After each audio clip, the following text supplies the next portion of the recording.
Hi, it's Setsuna Fox, and we have an issue.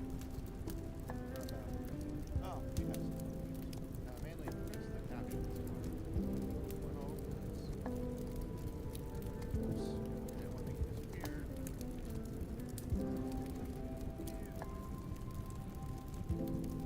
Movie up top today, captions. There we go.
Just now realized my mic hasn't been all the way up, so you guys might not even have heard anything I said.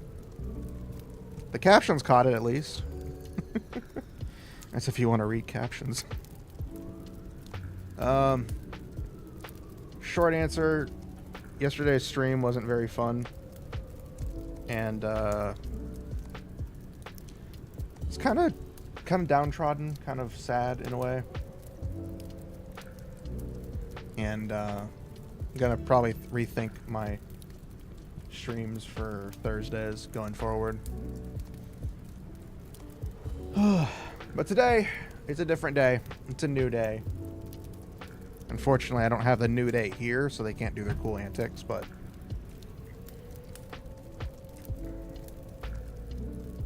you know. It is what it is. But we're here today. We're doing some story stuff, some story work, so some story creation, and scribbles, and maybe even attempt to start the actual story today. But, we've got our characters. We've got our main character, Leon. I've changed up some stuff from last time because I enjoyed it, but at the same time, I wasn't fully enjoying how I was setting things up. I've changed it from what it was before and retooled some of the stuff. The main character, Leon, still doesn't know anything about his past. He's still, you know, amnesia'd. Most of the height and, you know, characteristics are the same. Special traits are the same. Personality changed a little bit. I'm kind of trying to make it more like the original Trigun, Vash the Stampede, where they're more of a jokester and they don't take things too seriously unless they need to. Is kind of the vibe I'm going with for the character. Their occupation, they're now a mercenary for the Paradise Guild. Paradise is literally like an island formerly known as Japan because of what happened to the universe. I'll explain that later. Yeah, they were found on the shores of Paradise 9 years ago. They joined the guild. They adopt a dire wolf. That's where they meet Fasha, who's a lycanthrope. And then he meets Hilda through needing repairs done to his left arm and leg and, you know, stomach region. Most everything else is still the same, with the strengths and the weaknesses for the character, and the gear is all the same.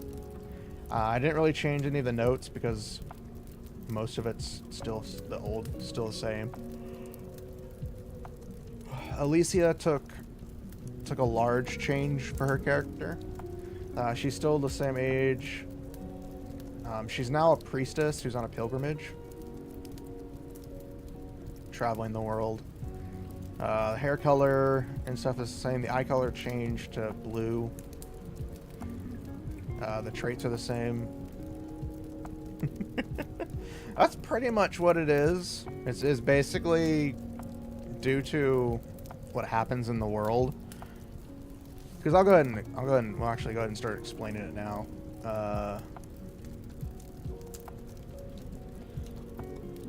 The Great Rift. A large spatial distortion. Yeah, I spelled that right. A large spatial distortion that appeared one day and caused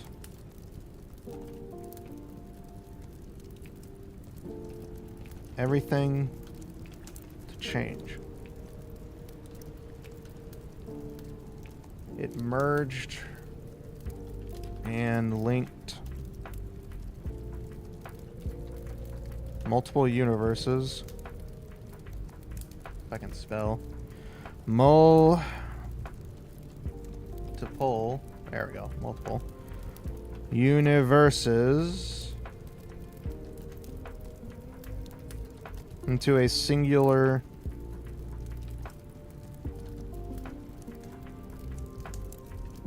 Singular. No.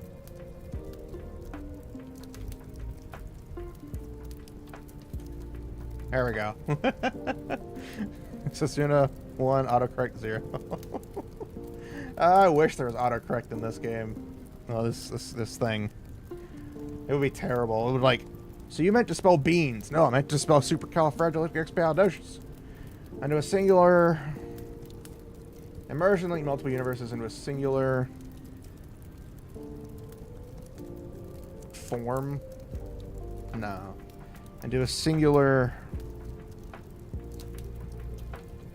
entity. Entity. Entity. Into a singular entity. And overwrote everything that had been known.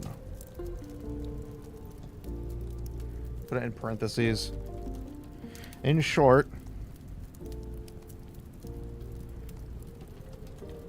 the planet, stars, and everything else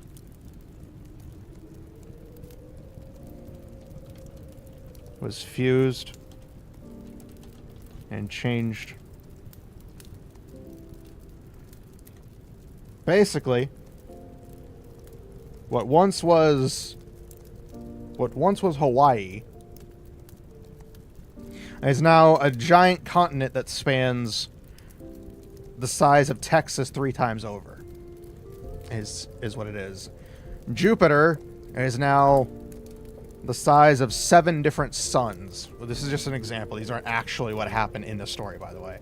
These are just really ridiculous examples. Basically, all of the universes throughout that were layered together basically went, you are now a Subway sandwich.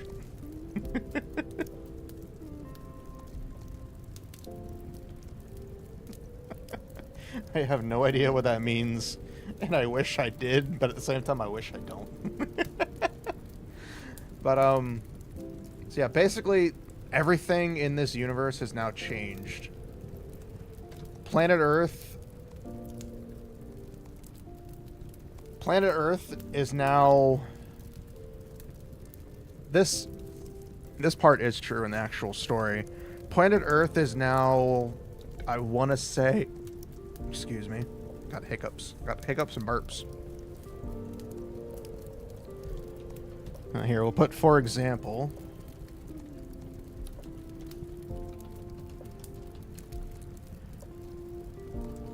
For example, planet Earth's size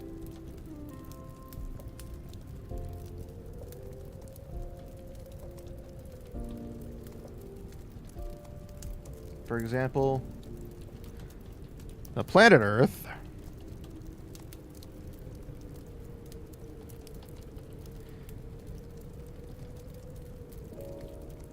grew at least 6 times in size.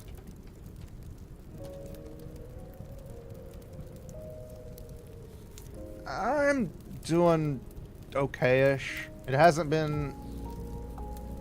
I don't want to like hit everybody with like a bunch of sad stuff. And it's nothing like, you know, work's been killing me and some of that. It's more or less just putting too much pressure on myself as a content creator and seeing my numbers go from decent, you know, 10 views on stuff and, you know, X number of views on videos and stuff to all of a sudden just like nothing across multiple platforms. Like I was uploading to TikTok and, you know, at first the videos weren't doing too good, and they started to finally pick up, and then just all of a sudden for like a week straight, 1 view, 0 views on every video.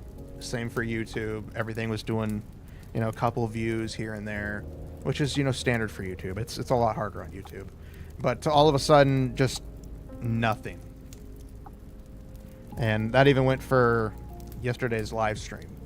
Like, yesterday's live stream had no views on it. And I'm just like, wow, that's very rare. Like, you know, even my crappiest live stream back in the day had at least, like, you know, four or five views.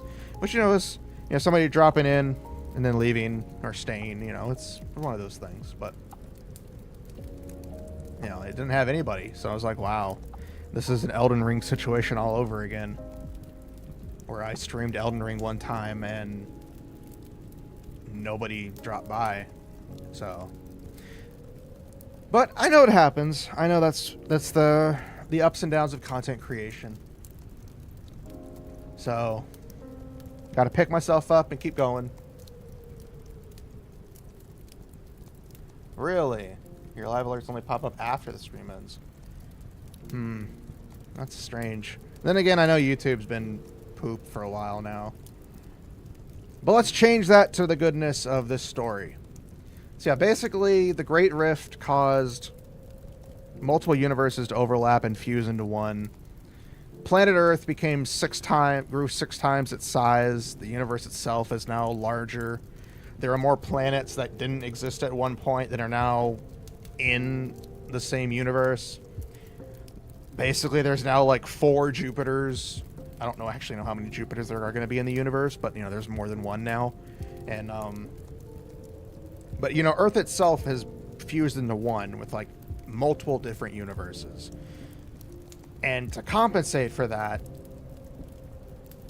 the universe fusion enlarged the planet.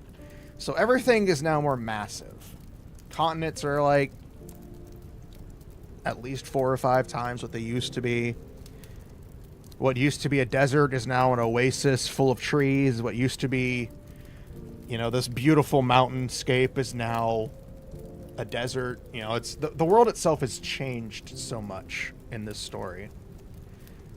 So, and of course, with the inclusion of the fusion of different time universes comes different races. You have the irregular humans, you have the Panthera, the lion people, you have your elves, the standard race of all mythical beings. You have your goblins, who are kind of like dwarves in a way in this series, but they're more, you know, actual goblins. You have the Vulpin, who are like fox people. You have the Lapin, who are the bunny people. You have the Minotaurs, who are actual Minotaurs for the men. Like actual, you know, human top, horse bottom. And the women are more human.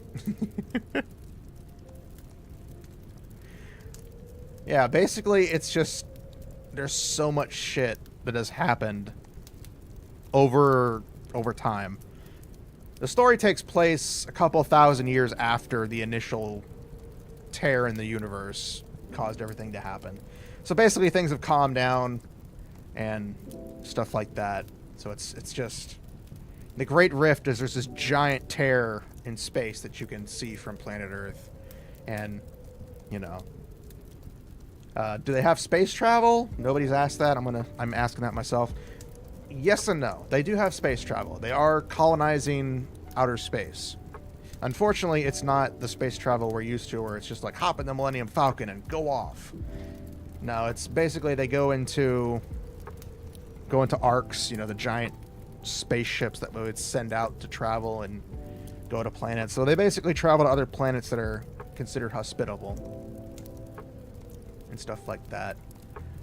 So there's no actual personal space travel. You don't just hop in your little space jet and go off to another planet. You gotta travel in an arc. But there's some other stuff that's in there. We have the Mist. The Mist is something I brought back from the previous story iteration before I changed everything up. The Mist, in essence, is a thing that can conjure nightmares. You know, monsters from just monsters. Whenever the Mist appears, nightmares come come and follow, and they have varying degrees of nightmare fuel. But the mist is a unique occurrence. I can't spell correctly. I saw a vid where someone did a simulator where the size of Earth expanded. Turns out there's a limit to the size before the whole ecosystem kind of collapses in itself. Well, good for them. But this is a fictional story, so fuck logic. Fuck logic. The mist is a unique occurrence in the world that can randomly spawn that randomly forms and brings with it disaster and nightmares.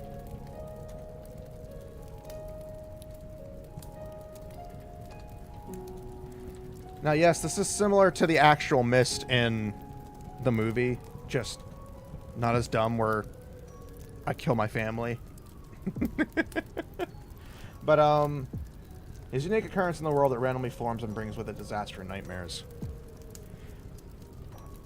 It can form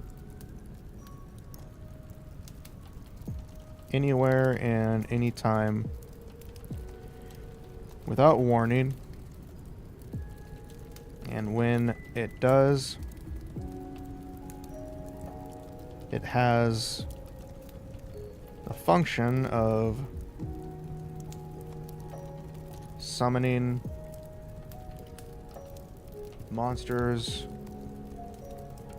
called nightmares. I always do that. My fingers constantly press the wrong buttons.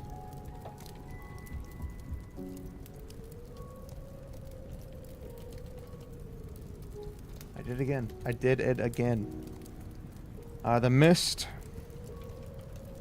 takes on a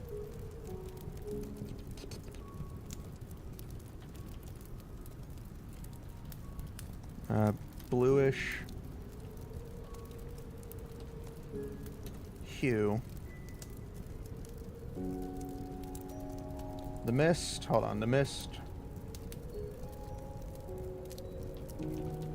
appears like a normal fog,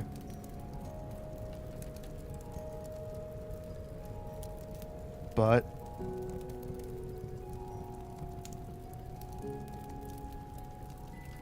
then when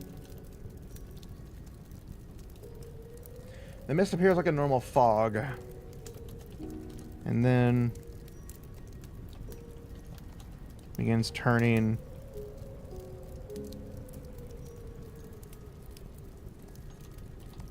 a bluish hue when it's bluish hue.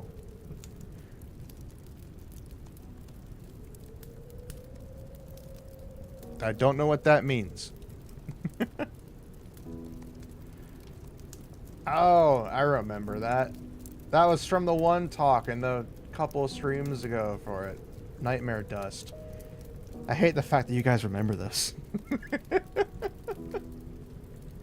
I hate the fact that you guys remember that. Oh, I can't believe I forgot about that. We talked about that for like at least 30 minutes. That one stream. Gonna huff some nightmares. Appears like a normal fog and then begins turning a bluish hue. So basically, a normal fog rolls into the town, to the area, looks normal. If it starts turning blue, you're fucked. That's just the easiest way to say it. If it starts turning blue, you either run for the hills or you grab a shotgun Not that the shotgun's gonna do you much good, but, you know, go to town and survive. uh...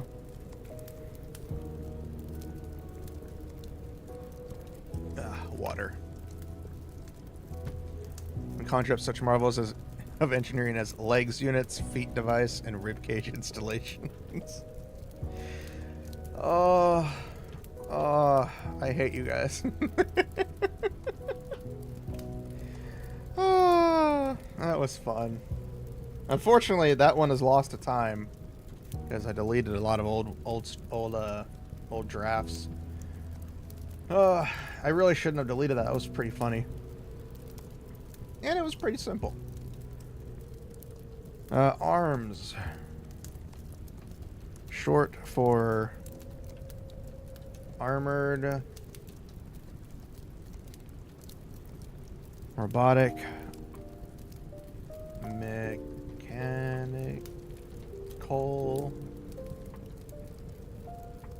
mechanical suit.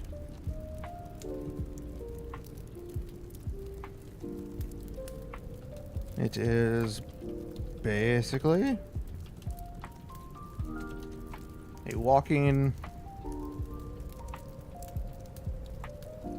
basically a large walking soldier.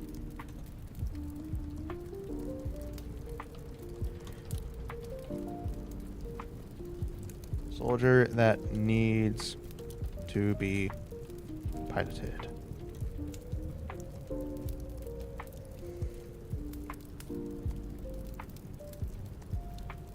We have an ad coming up in a few minutes. Thankfully, we're not doing anything super important, so I can chill for the ads.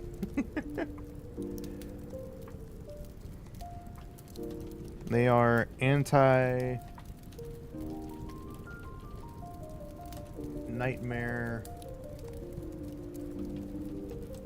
weapons and have a universal soldier. That's kind of what they are. They're basically Gundams. In short, they're basically Gundams. They're basically, you know, nightmare frames from Geass. I just call them ARMS because it just sounds funny. Because I wanted an acronym to stand for the thing, so I thought, you know, ARMS. They're anti-nightmare weapons and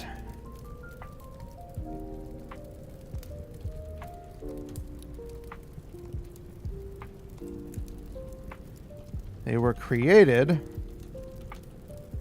as anti-nightmare weapons.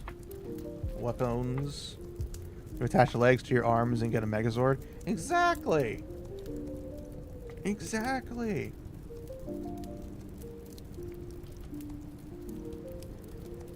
And have since been integrated. I cannot spell today. Integrated. Okay, how do I spell integrated? INT.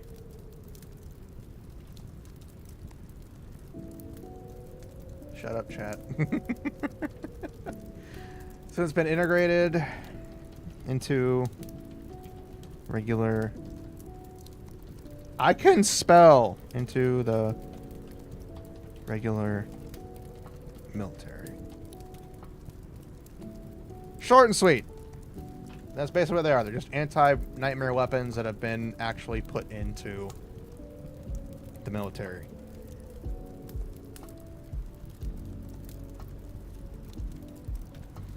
The phase link system, or the PLS, or the PIS, the piece of shit. The POS, the piece of shit. There's no O in it. X to doubt. No, don't doubt me. I have feelings once.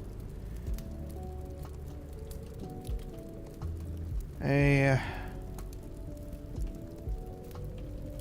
system designed to store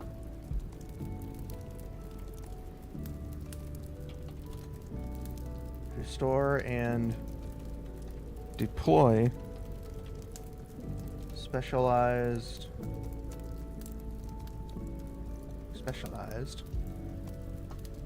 What is bro doing with her eyes? What are you talking about? What eyes are you talking about? Whose eyes? I'm confused. So by default, they are the dream machine? What do you mean, the dream machine? What do you mean, both? I don't understand.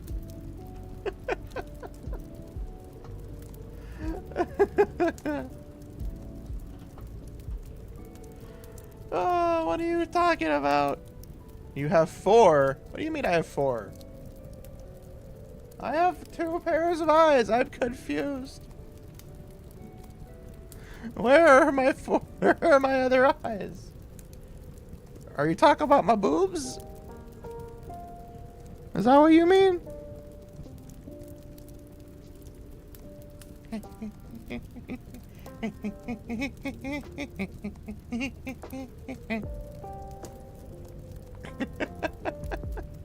Is that what you mean? Is that what you're talking about? Because I guess so. Oh. Never! I will never stop. Okay, system designed to store and deploy specialized, not specialized, specially, I can't spell today. I mean, you said they are like anti-nightmares, so the opposite of a dream machine. Oh, you guys are gonna drive me nuts today. A system designed to store and deploy specially crafted weapons and specially crafted items ranging from machines all the way to weapons.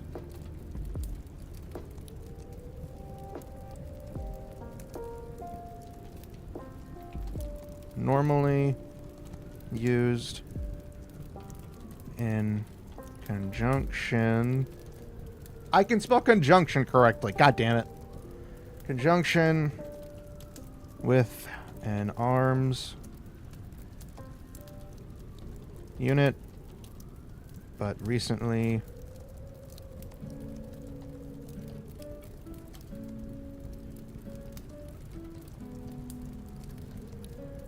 some have been used for infantry use.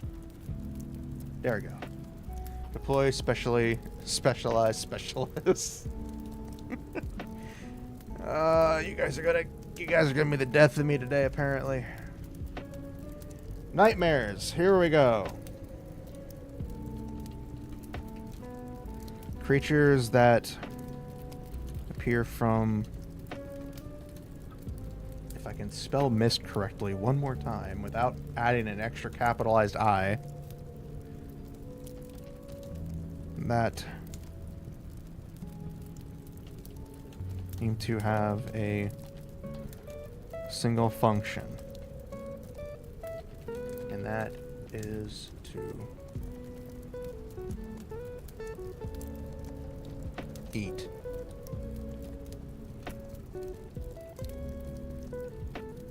They have varying forms and sizes.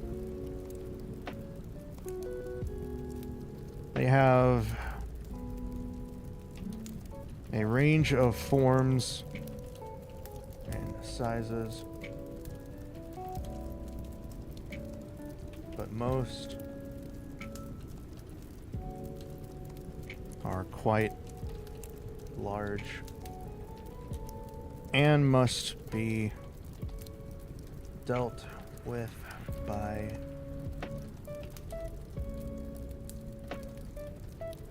an arms. An invasive source of recreational drug known as dust. We're not going there this time. When the mechs are built like a giant multi-purpose army knife. That's just Transformers from the first one. Or Transformers 1, which I haven't seen yet. I want to see it, but I don't have the money to pay for it to get it right now. Maybe. Maybe one day. Yeah, nightmares are creatures that appear from the mist that seem to have a single function, that is to eat. They eat people. They eat people. And mainly people. They don't eat animals of any kind. We didn't go there last time, so we're going there now. We did go there last time. You guys kept going on about the dust. About sniffing dust and, like, getting high off dust. And having a dust trader. We're not going there. They eat people alive, okay? They're monsters.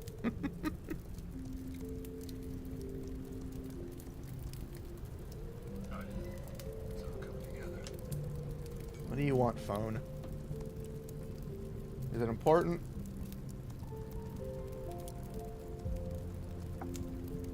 Hold on, let me check this thing.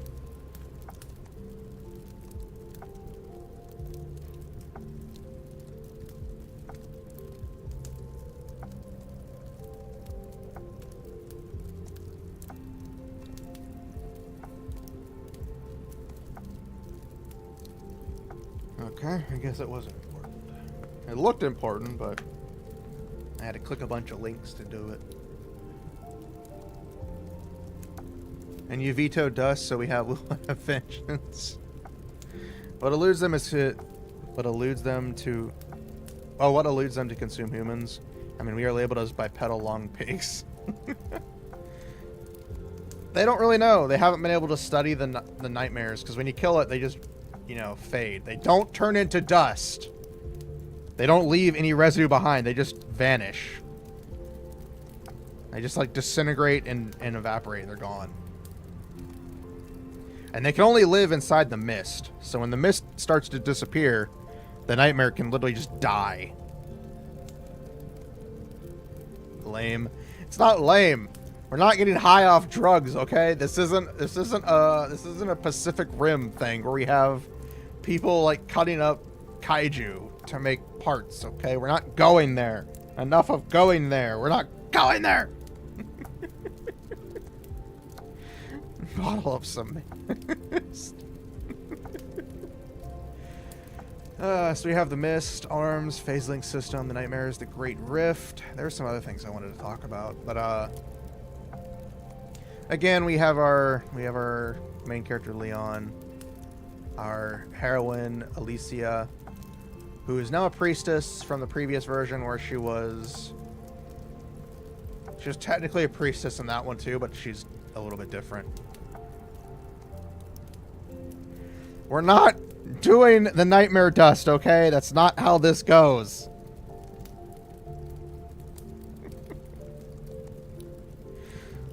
Engine grinds ensures everything at either profit or a marketable plushing. We have our Vulpin female lead. We have our Goblin mechanic. We have our Lycanthrope Direwolf girl. We have our Bunny girl researcher. We have our Red Elf healer. We have our Red Elf bodyguard. And then we have this motherfucker right here. I'm going to change up his backstory, but some of the stuff. But this man, Eisen Faust, he is the antagonist slash support of the story. He never appears the same. Aside from his hair and his eyes and his height, he never has the same appearance. So he'll be like in a lab coat 1 minute. He'll be in like a suit the next. His occupation, he is a legendary researcher who disappeared one day. So yeah. His background, this is less background, more just like story beat. A man who is able to appear at random times, almost always near a special event involving Leon. His personality is never consistent in that he always seems to act differently. He gave Leon the completed form of Serenity's AI that was from the future. He also tried to kill Leon and the others on multiple occasions. I'm probably going to change this part, take this part out. He's an antagonist in the sense that he's, you know, his own goal. No martial arts practitioner, slime tomboy. I'm shook. I mean, Yuna knows martial arts and she's a red elf. Does that count? Oh yeah, by the way, in the story, all elves, regardless, elves in this universe are basically the Asari from Mass Effect. They all look the same. Every elf, no matter who the parent is, no matter what. If you're a guy, if you're a male elf, you look the same as all the other male elves. If you're a female elf, you look the same as all the female elves. All of them, every single one of them, look the same. The only difference is if you're a light elf, you have light skin and blonde hair. If you're a dark elf, you have white hair and dark skin. And if you're a red elf, you have red skin and black hair. And each of them have different color eyes. You know, red elves have the green eyes. Light elves have the orangish eyes, and dark elves. I'm sorry, I did not mean to make it sound that racist. Dark elves have... I haven't actually thought of their eye color yet, because I don't have any dark elves in the group, so... So all elves, regardless, look the same. The only difference is some of them have horns. Well, red elves have horns. But, you know, they all have the same face. It gets very confusing trying to talk to one of them. But yeah, Eisenfaust, he's basically some guy that, there are no DLCs! We're not doing that! We don't need blue elves. Yeah, so Eisenfaust is just a man who constantly seems to be appearing near Leon and helps him out occasionally. Green elves just Santa's helpers. Change my mind. Those are goblins, damn it!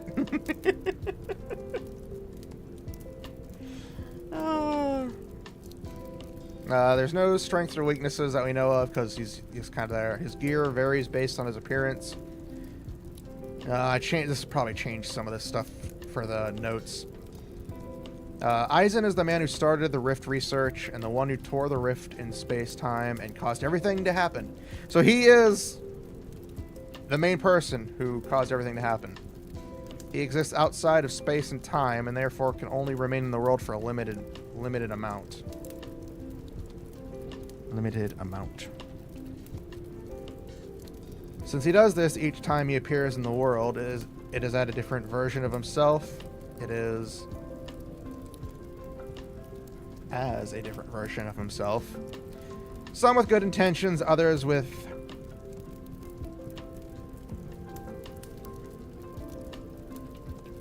varying intentions.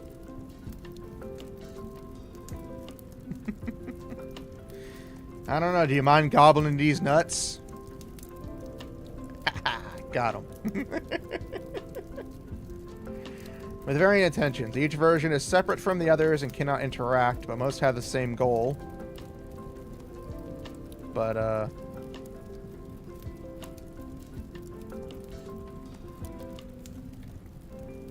all have the same goal.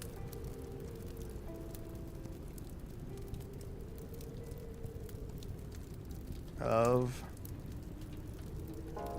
furthering their research.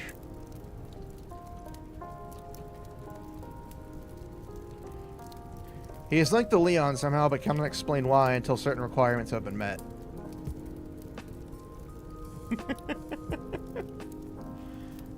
So yeah, basically Eisen is just this very strange person who started everything. And anytime he appears, he either helps Leon in the group or he's kind of an ass. But he's never the same. Thick? Thick. Thick! Oh, I am pretty thick.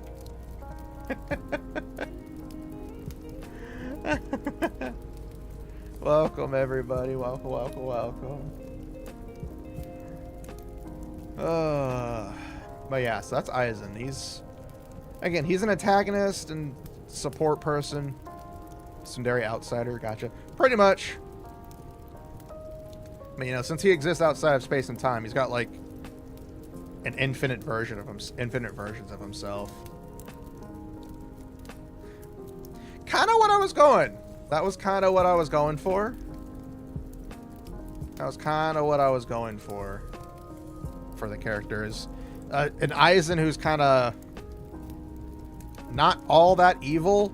He has his reasons for doing what he does, but he's not super evil. Not in terms of, like, you know, Bleach's Aizen, who was actually evil. Is he just as hot as the regular Aizen? I mean, he's got brown hair, which I didn't realize when I wrote that down. That's the same color. The regular Aizen had brown hair. I don't know what color the other Aizen actually had, so if he has hazel-colored eyes, so help me.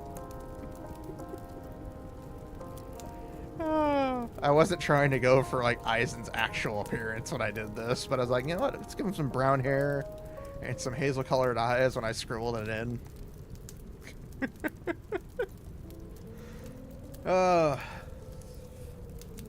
There's some other stuff I wanted to add. Can't think of it at the moment. Now we have the Mist, Arms, Phase Link, Nightmares, the Great Rift. We all know that he opened the rift in space-time to give people of Earth access to normal nightmare dust. No! We're not doing that. The adult anime protagonist hair? What does that even mean? How?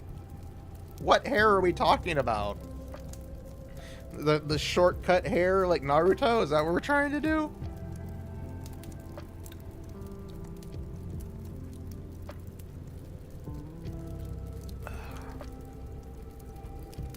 I did a line of nightmare dust. Oh my god, you guys.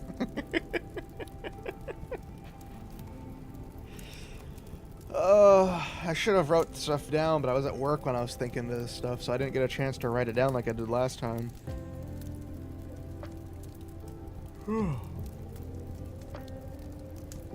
Let's go into the species list. Hair that covers the eyes. That's not an adult list. That is literally a hentai protagonist. That's a hentai protagonist who's gonna NTR all the girls. We're not going there. We are not that kind of story. Not yet, anyways. Human. The basic and most... I cannot spell populace. Populace... species... in the universe. And...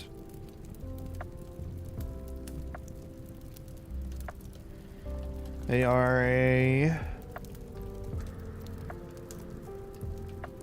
bipedal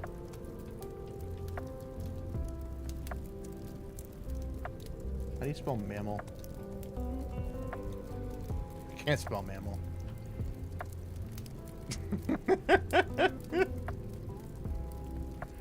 Mammal. And yeah, I believe it or not, but are you really thick from my POV? Well, I mean, I can be. Here, hold on. Give me a second. Give me a second.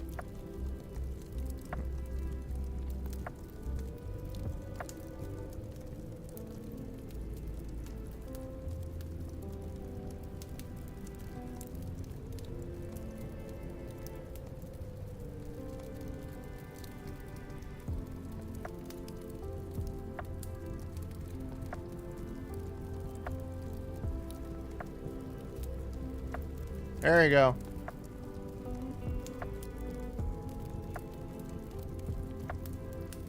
Thickness. The thickness that you deserved, that you wanted.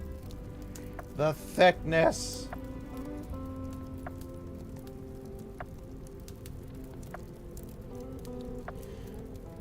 Yeah, this is my this is greed. This is my greed form out of my 7 different forms. This is my cyber Setsuna. I can pull out a gun.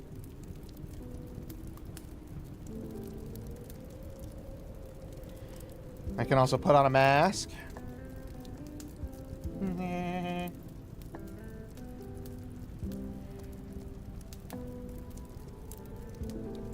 I can also pull out a sword. I can also switch that sword.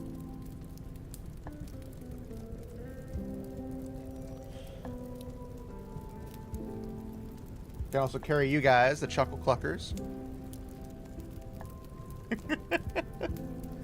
I can carry the Chuckle Cluckers around, you guys, the little holy bears. And then, I can also get naked.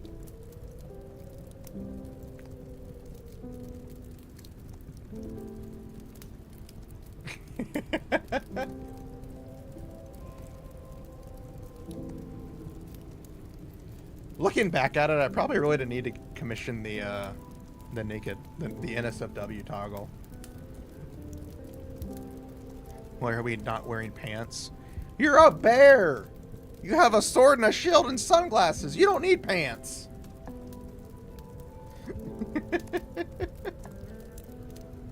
You're a bear. Why do you need pants? Oh, my ear hurts. I enjoy this new headset because it's a wireless headset, but God, it gets frustrating sometimes wearing these. Anything else besides I can do? I can take off my glasses. That's about all I can do. I don't have many toggles for this model. However, in about six to 7 months' time, I will have a lot more toggles for a new model.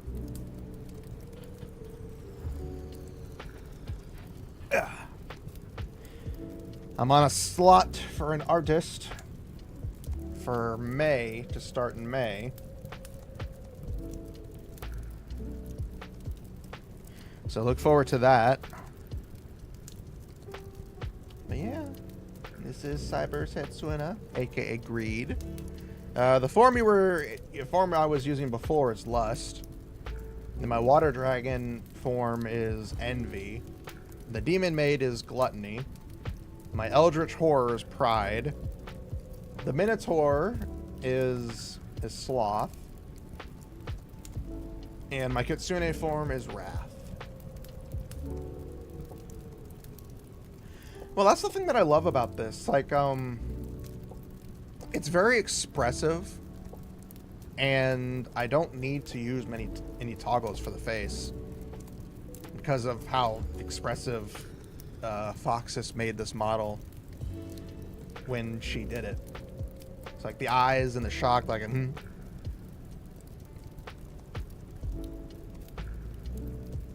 hurt my eyes.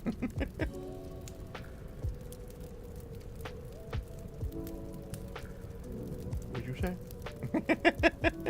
But she did a very good job on the rigging for the model, and it felt very nice. Yeah.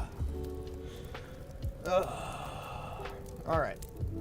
They're a bipedal mammal that has a average lifespan of about QGW5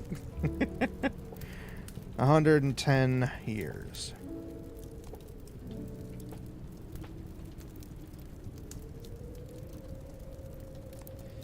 They have many different races. They are comprised of many different races.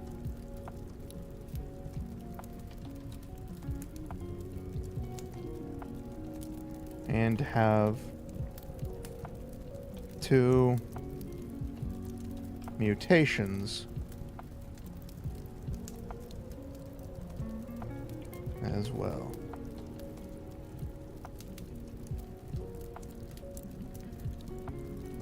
Yin.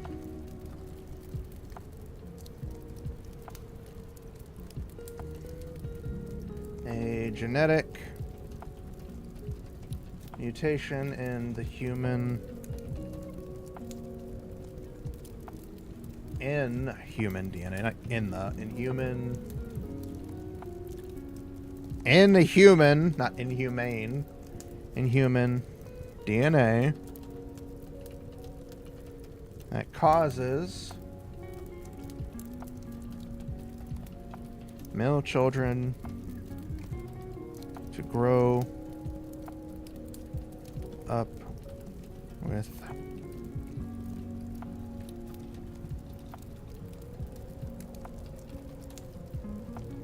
feminine attributes.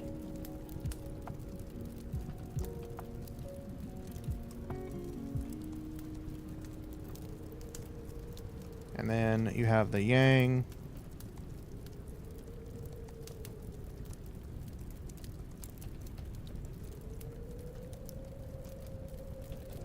Another genetic mutation in the human DNA that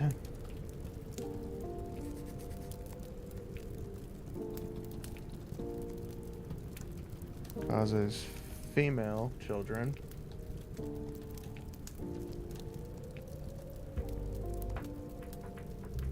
to grow up with male attributes. Because human DNA has memes. This isn't Metal Gear Rising Revengeance!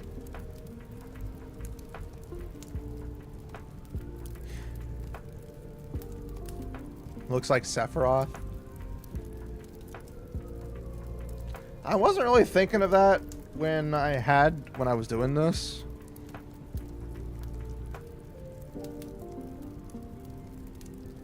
Like, I get the hair. That's really kind of what you're talking about. I wasn't thinking about Sephiroth at all when I did this. Because, I wanted the cowlick. And I gave the artist a bunch of references. And the references that they mainly based off of was Cosmos from Xenosaga. Which is also why, like, you know, the stomach piece right here, as you can see. The stomach is like robotic. Which the artist did an amazing job on it.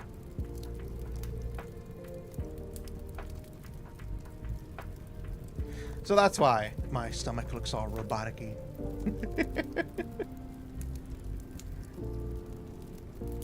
Carry you guys. I'm gonna snuggle. It feels nice today. It feels very nice today. It feels very cold. And I love the cold for 2 reasons. 1, I love the cold, and 2, because it's hot as shit in my room all the time. So with it being cold outside, I can finally not have all my fans on. Normally, I'd be like, I'm sweating up a storm in this bitch. I've got long sleeve pants on. I got a long sleeve shirt on. I should put socks on, but I'm being stubborn. And I have my fan on, my one fan on, and it feels cold in here. And I'm like, oh.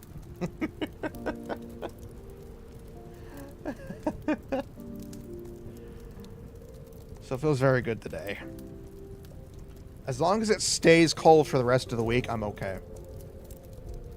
Because if it's cold throughout the week, that means I'm going to sleep really, really, really good. Because I love the cold weather.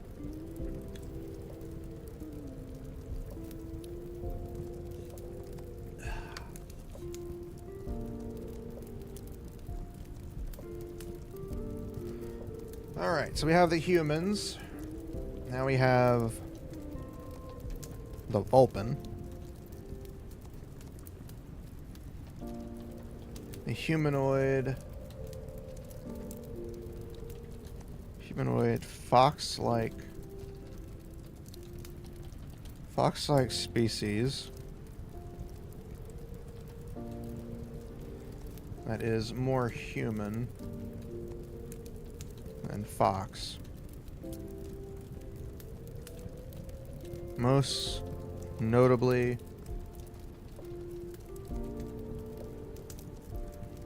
most notable is that they have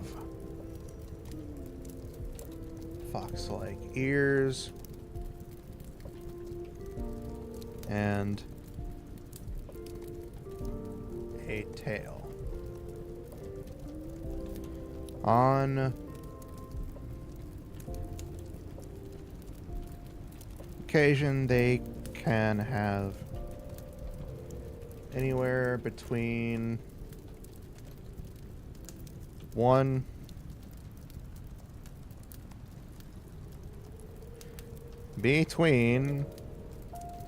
to 9 tails, and very rarely 10. I can't spell.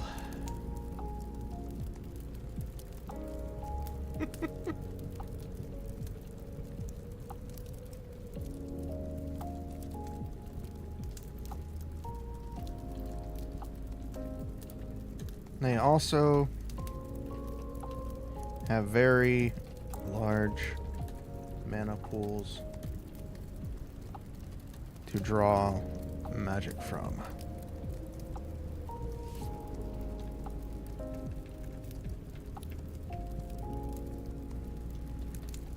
Humans are the only race that cannot cast magic. So humans cannot cast spells. Do the Vulpin worship a fox-like entity, deity, or are they more construct to a modern society? Lore-wise, like in-universe lore-wise, they did at one point. So there is like a fox-like deity that some, Vulpin still worship. But the majority of them are modernized to everybody else, to like the rest of all the species that are inhabit the planet. So, most of them are all, kind of normal. Because you got to remember, it's been like a couple thousand years since the giant rift occurred. So a lot of them have, modernized to the normal setup. There are... I will add this. This is for the scribbles and notes. The 72 gods.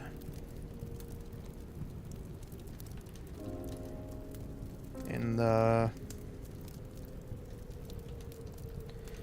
72 gods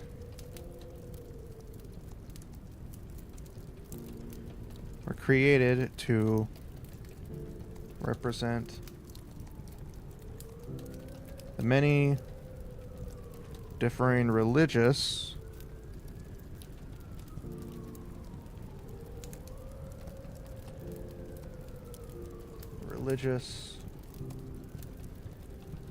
followings in the early days after the rift. It became an established religion a few centuries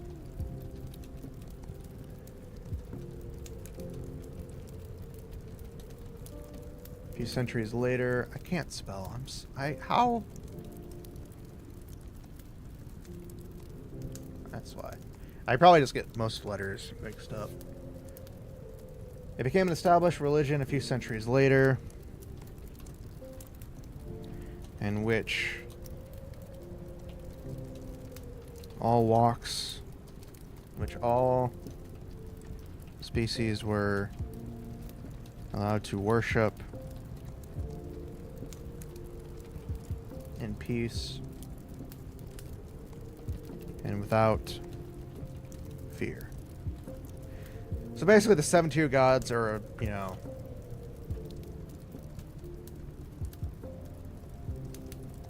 the ancient ones. Well, again, you have to realize in this story, which I'm not saying your idea isn't out of the question, because it is. The Great Rift is, again, this massive spatial tear in fabric and reality. And it's combined multiple universes into one. So basically think of it like you're a pancake. Or the better example is, think of it like you're cooking eggs and you're just putting more eggs into the pan. And they look the same, but they're, you know, not every egg is the same. They're all different somehow. So think you have one egg from Walmart, one egg from Target, one egg from the deli down the street. There are so many different things that can be layered into that, and they all look the same. They all had a Space Marine to the party. I mean, technically we do have a Space Marine. It's frickin' Yuna. She's literally trained. She doesn't wear armor, though. She doesn't wear armor. Yeah, basically, you know, the 72 gods were, you know, the religious factions of numerous different species, races, and followings, from humans, elves, you name it. They all just combined all of those into one religion that allows you to worship without, you know, fear of prosecution. Unfortunately, you can't actually bring it in. Please tell me that we managed to get the one universe where the McDonald's ice cream machine never broke. Unfortunately, it does break. However, the Wendy's one never goes out of business and is always available.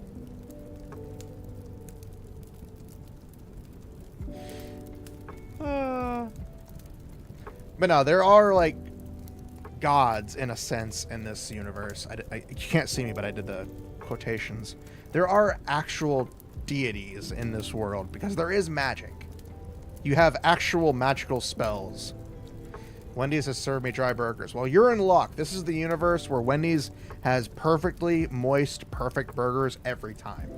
They're more popular than Burger King and McDonald's combined. They're expensive as hell, though.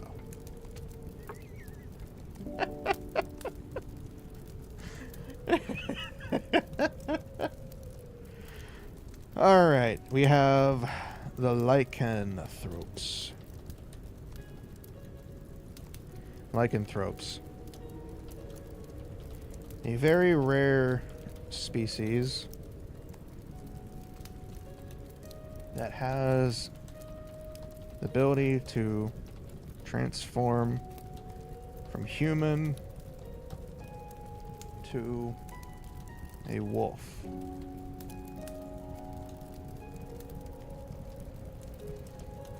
They are normally found in the wild, and most are hunted for sport or taken in by collectors.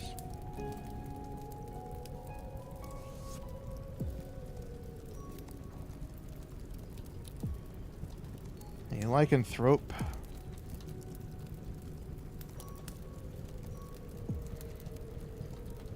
since they are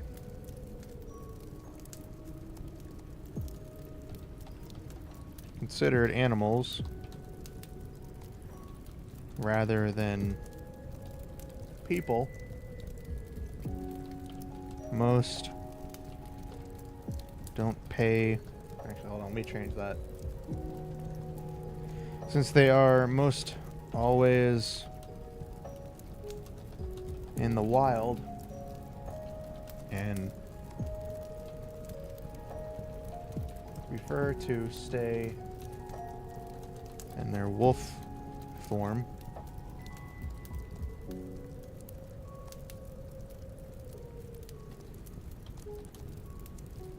most are never seen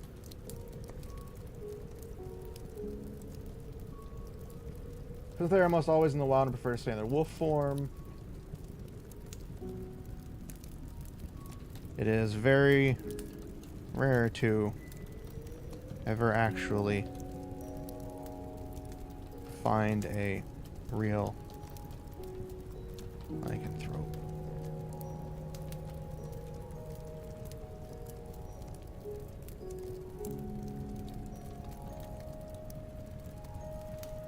So the premise of the whole universe is not hinged on the deity, but more towards the character that you mentioned.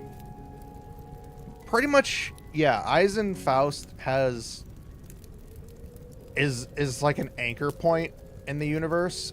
He's connected to multiple realities. Eisen and Leon have some sort of connection between the two of them. Because Eisen tries to assist Leon, and whenever he does appear in the universes, it's usually when something happens to Leon.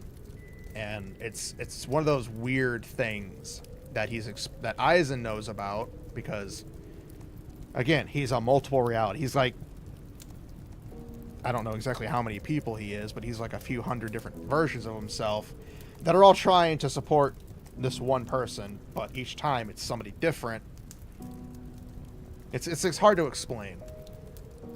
But yeah, Eisen is the driving force in the story that he's trying to further his research.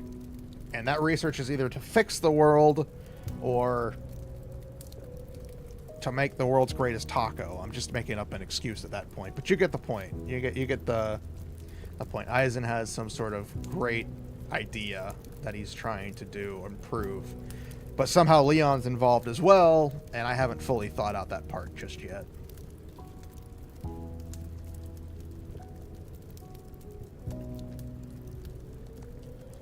Most lycanthropes are normal,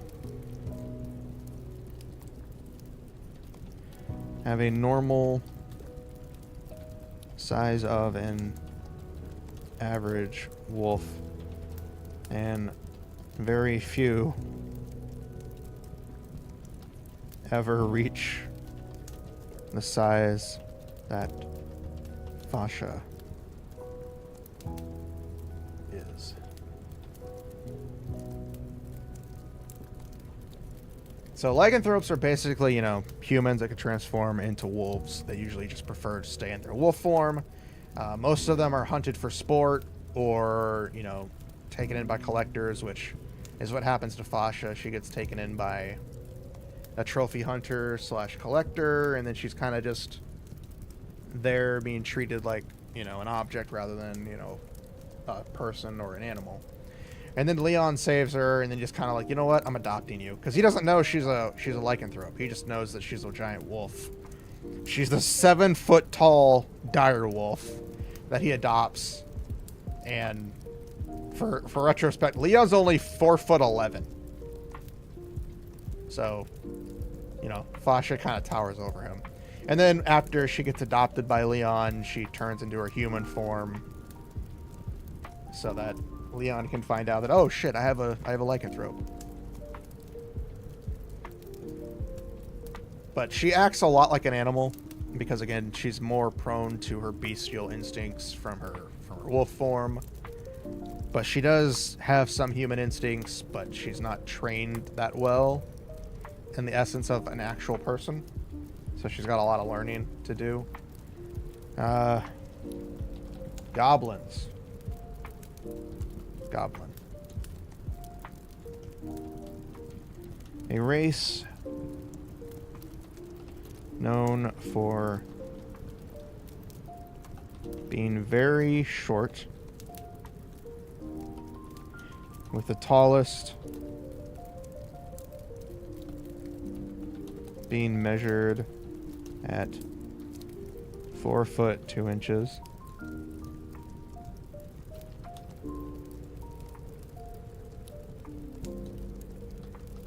They have green skin and large floppy ears.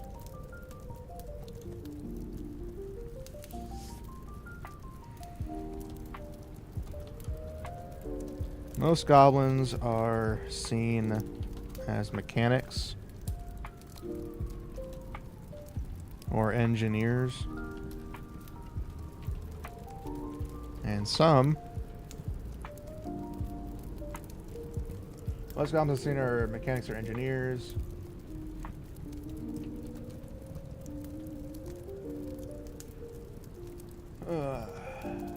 That's really about it. Goblins are just more of the hands-on.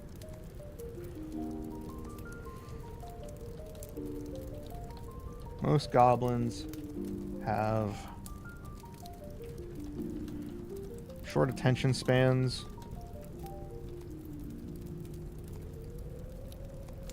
Or something. Most goblins, hold on, let me rephrase this, are prone to hyperactivity or hyperfocus.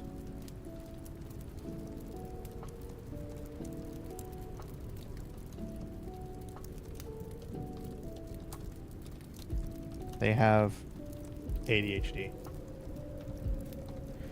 Goblins have ADHD. That's basically it. They're very hyper. They have to usually be very energetic, which is why most of them become goblin or mechanics or engineers, because that lets them focus.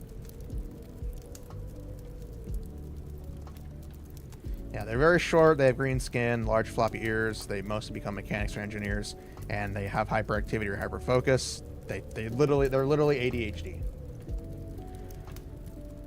They're very hyper. Which is why they usually, again, why they work with their hands, so they can focus or burn the energy as they tinker away at random things.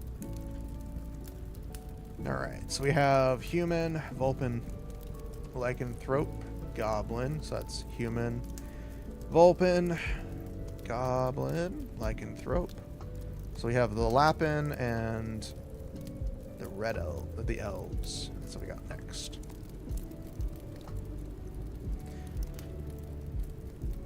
Alright, so Lapin.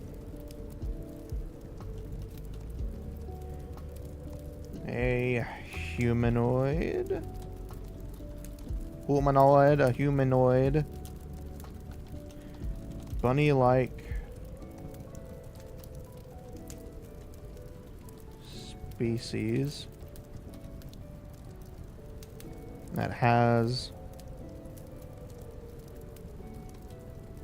a very short lifespan of about 40 years. Which, if I'm going to do that, I need to change up Serenity's age to be 16.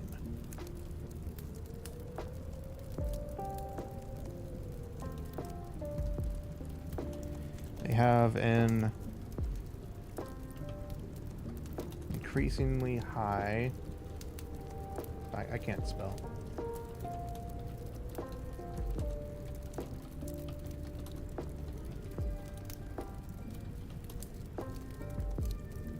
High IQ. And almost always go into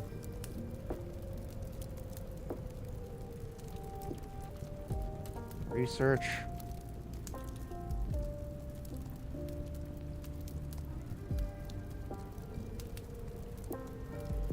They have an increasingly high IQ and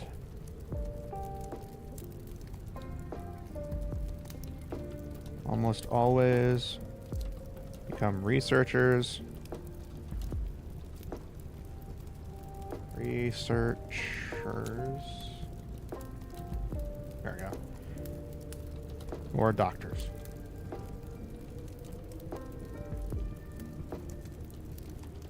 They are also able to mate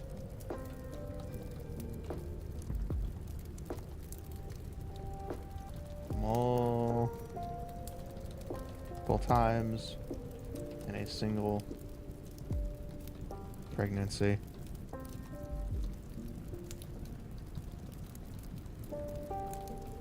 Allowing them to produce a large amount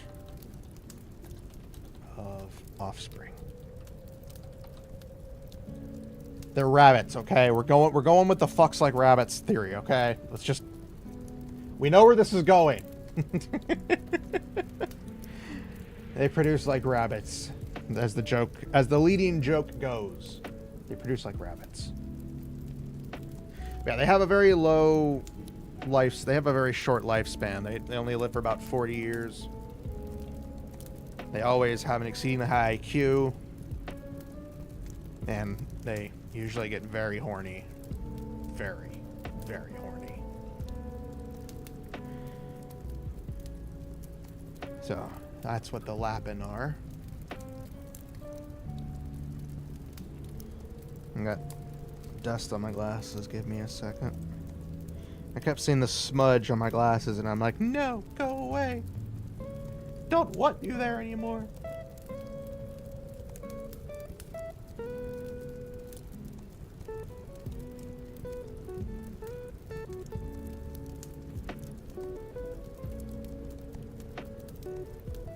That's good. That's good enough. The more they breathe, the smarter they are. Kind of. Kind of. And then we have the elves. Lick off the smudge. Now that just make it worse.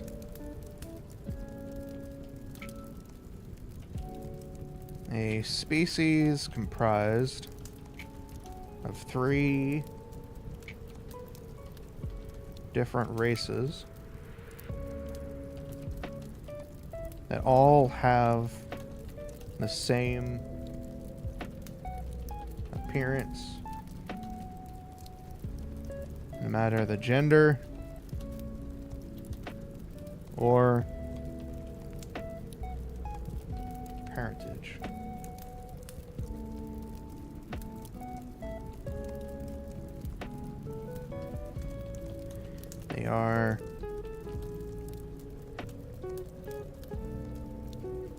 They have the longest lifespan of all the species.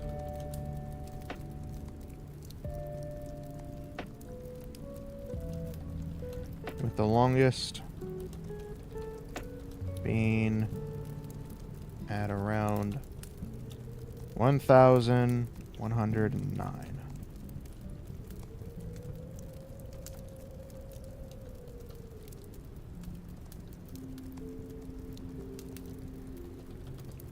Light elves.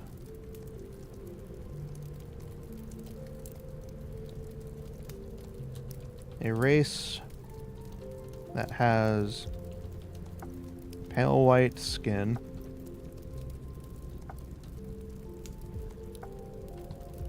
blonde hair, and orange colored eyes. Dark elves. A race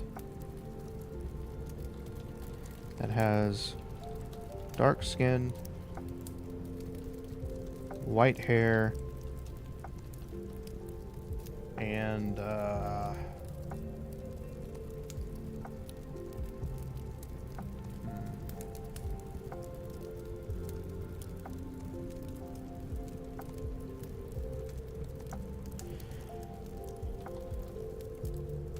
blue eyes.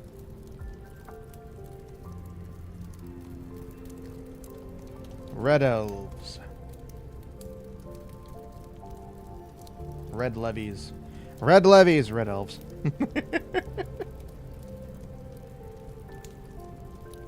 A race that has reddish skin,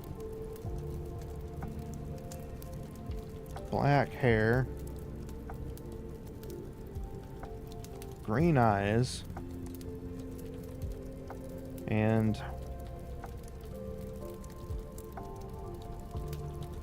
horns on their foreheads.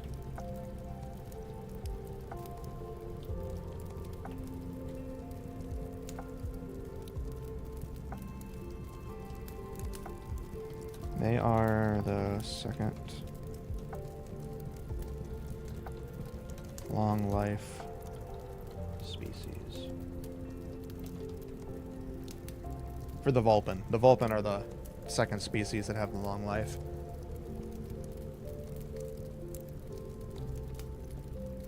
Of around 500 years.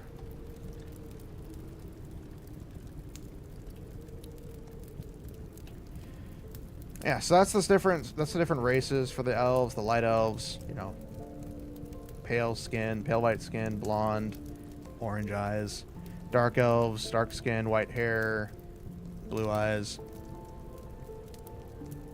RGB? Wait, what? What? Are you heading out? Is that it? I'm confused.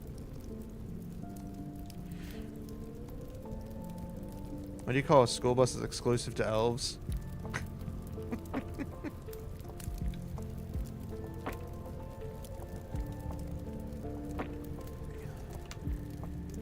RGB. I don't get the joke. I feel like I should, but I just don't. I'm not picking up the joke for some reason. I'm not picking up the joke. Ah! Okay. So yeah, those are the species we have right now.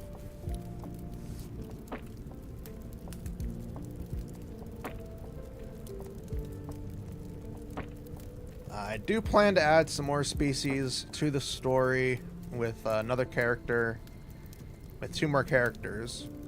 We still have Patrick. We gotta add who's a Panthera, which is like the lion-like species that we need to add. And then we also have Selfnir.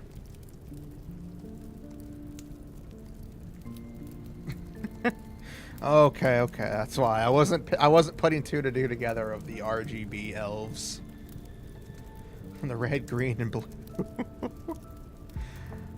So we do have some more characters to add to the story, but I'll probably add those later when we actually get closer to their character arc being introduced.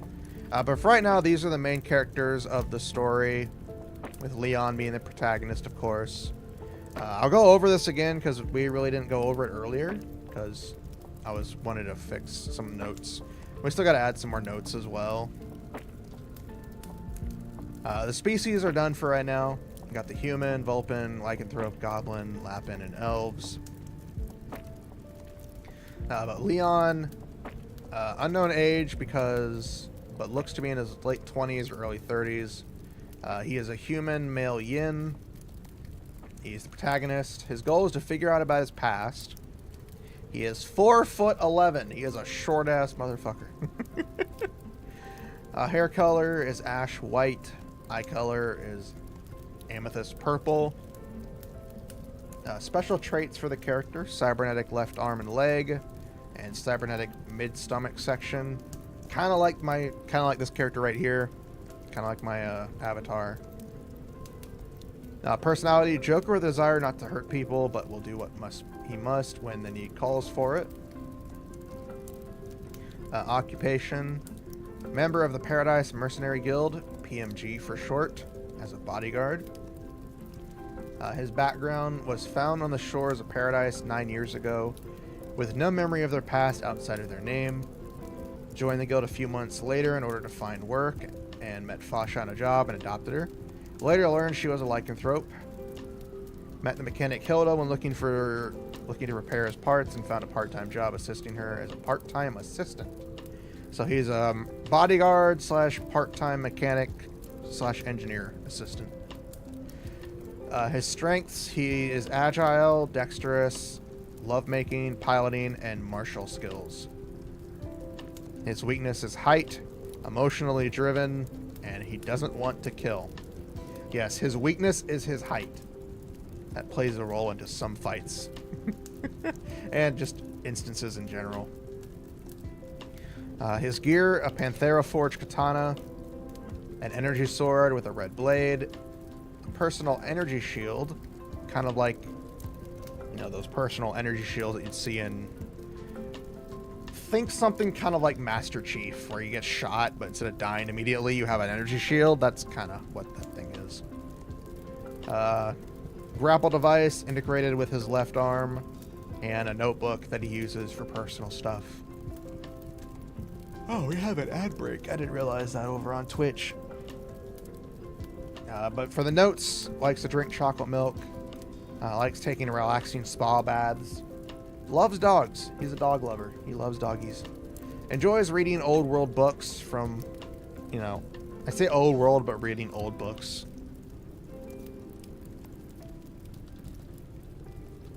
Reading old books. Actual plot armor but in shield form. Exactly!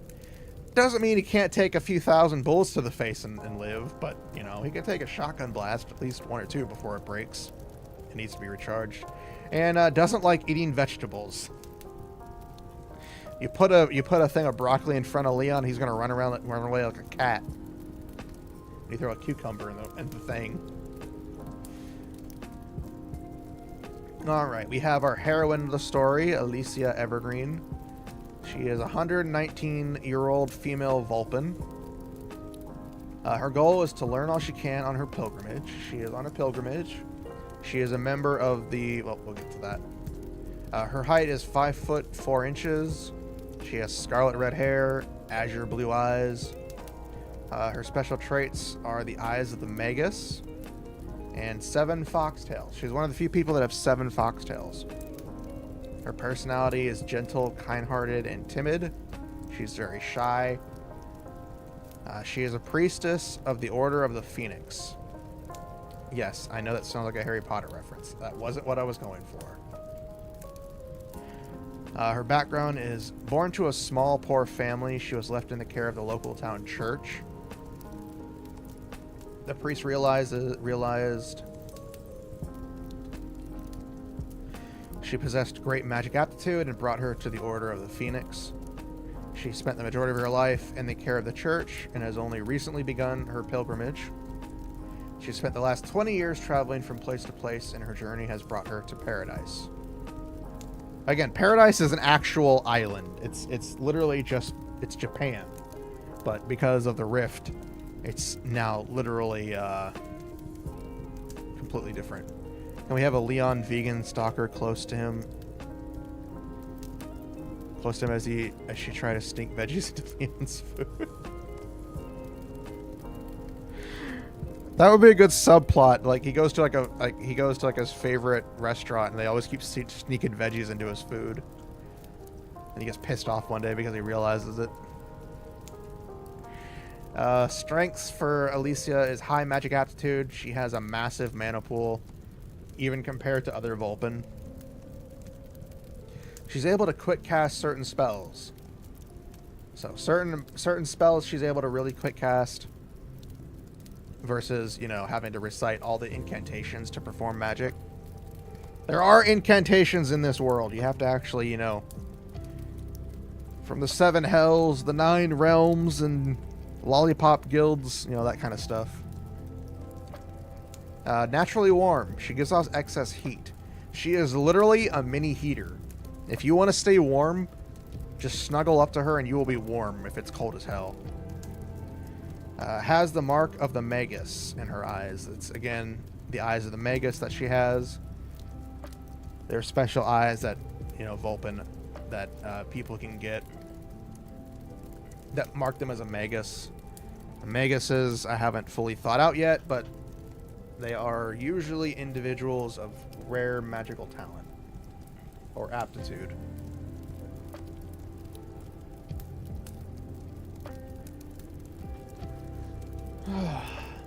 Her weaknesses: she's easily scared. She's not very good, and she gets scared easily. You come up to her without making a noise, and you can probably cause her to freak out. Probably hit you with her staff. Long incantations. she does have trouble doing with exceedingly long incantations. So like a normal spell, we'll say she casts a level 3 spell and it's easy. But a level 5 spell and she's tripping over her words type situation. Not to say she can't do it, but you know, it'll take her longer to cast a long spell than it would be to cast a weaker spell. And she has a ravenous appetite. She likes to eat a lot of food. She's a very big piggy. She likes to eat a lot of food. Her gear is a guild-issued mage staff, emergency magical pills for mana sickness / low mana. Basically, they're kind of like, think of like a potion, like an ether. Just pop that in and you're good to go. Cast some more spells. Of course, you can get sick doing that in this story. And summoning talismans. Can summon familiars to assist her. Not so much like, oh, I can summon this giant fire god type thing. No, it's like a little tiny like marshmallow guy that can help her. Does she able to have a tool to assist her in chanting?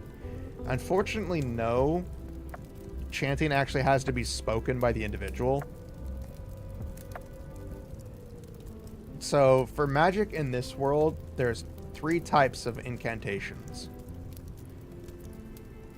There's the quick cast, which is, you know, fireball. Just cast instantly, conjure up a flaming ball of fire. And then there's ones where, like, you know, a couple lines, 3 or 4 words rolled into one, like, you know, breath of flame, bring forth fire. And then you create a fireball. And then the third one is a really long chant that literally conjures up a massive explosion type situation. So those are the 3 types of incantations, you know, quick, medium, and long. And unfortunately, in this world, incantations can only be done verbally by the caster themselves. So it's not like you can have somebody cast and then somebody else say the words. No, the actual user has to cast it. So there's no way anything can be done to help her. Like, you can read a scroll while you're casting the spell. Like, you can read a scroll, but if you mess up the wording, you have to start over again, because then the spell could backfire. So say you're doing, like, I conjure the breath of flame, bring forth. Like, we'll say, conjure a breath of flame, bring forth fire. And then if you were to say it wrong, like, breath of flame, conjure forth fire. So instead of creating a fireball, you now just create this giant, you now just light yourself on fire, basically. You gotta be very careful with words in magic. Otherwise, you could literally kill yourself. Or your allies. So, again, just gotta be very careful.